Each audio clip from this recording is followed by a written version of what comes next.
കൃപ ലഭിച്ചവളെ, നിനക്ക് വന്ദനം. കർത്താവ് നിന്നോട് കൂടെയുണ്ട്. മറിയമേ, ഭയപ്പെടേണ്ട, നിനക്ക് ദൈവത്തിൻ്റെ കൃപ ലഭിച്ചു. നീ ഗർഭം ധരിച്ചൊരു മകനെ പ്രസവിക്കും. അവന് യേശു എന്ന് പേർ വിളിക്കണം. അവൻ വലിയവനാകും, അത്യുന്നതൻ്റെ പുത്രൻ എന്ന് വിളിക്കപ്പെടും. കർത്താവായ ദൈവം അവൻ്റെ പിതാവായ ദൈവത്തിൻ്റെ സിംഹാസനം അവന് കൊടുക്കും. അവന് യാക്കോബ് ഗൃഹത്തിന് എന്നേക്കും രാജാവായിരിക്കും. അവൻ്റെ രാജ്യത്തിന് അവസാനം ഉണ്ടാവുകയുമില്ല. ഇതാ ഞാൻ കർത്താവിന്റെ ദാസി, നിന്റെ വാക്കുപോലെ എനിക്ക് ഭവിക്കട്ടെ. ഭയപ്പെടേണ്ട, സർവ്വജനത്തിനും ഉണ്ടാകുവാനുള്ളൊരു മഹാസന്തോഷം ഞാൻ നിങ്ങളോട് സുവിശേഷിക്കുന്നു. കർത്താവായ ക്രിസ്തു എന്ന രക്ഷിതാവ് ഇന്ന് ദാവീദിന്റെ പട്ടണത്തിൽ നിങ്ങൾക്കായിട്ട് ജനിച്ചിരിക്കുന്നു. നിങ്ങൾക്കടയാളമോ, ശീലകൾ ചുറ്റി പശു തൊട്ടിയിൽ കിടക്കുന്ന ഒരു ശിശുവിനെ നിങ്ങൾ കാണും. അത്യുന്നതങ്ങളിൽ ദൈവത്തിന് മഹത്വം, ഭൂമിയിൽ ദൈവപ്രസാദമുള്ള മനുഷ്യർക്ക് സമാധാനം. ഹെരോദ രാജാവിന്റെ കാലത്ത് യേശു യഹൂദയിലെ ബെത്ലഹേമിൽ ജനിച്ച് വിവരമറിഞ്ഞ് വിദ്വാൻമാർ അവന്റെ നക്ഷത്രം കിഴക്ക് കണ്ടതിനനുസരിച്ച് അവനെ നമസ്കരിപ്പാൻ പൊന്നും മോരും കുന്തിരിക്കവുമായി അവന്റെ അടുക്കിലേക്ക് വന്നു.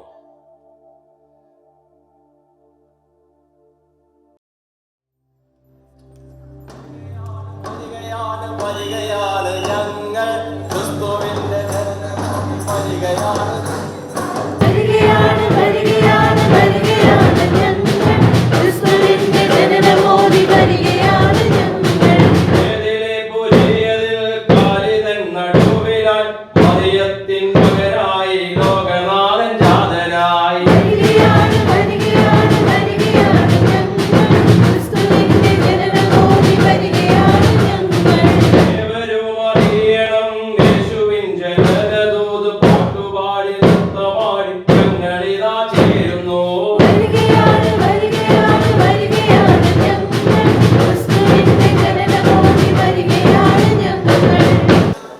ഭയപ്പെടേണ്ട, സർവ്വജനത്തിനും ഉണ്ടാകുവാനുള്ള ഒരു മഹാസന്തോഷം ഞങ്ങൾ നിങ്ങളോട് അറിയിക്കുകയാണ്.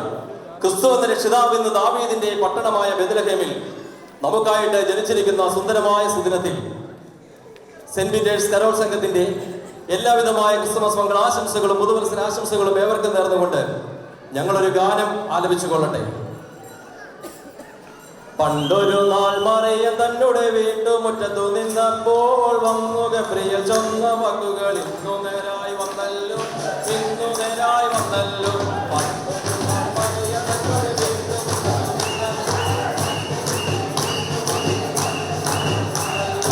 ഇന്നു നേരായി വന്നല്ലോ. നസറത്തെന്ന പട്ടണവും വളരെ ജനം മുഴുകി ചെറിയ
നേരുന്നിതാ പുതുവത്സര പുതുവത്സര ആശംസകൾ പുതുവത്സര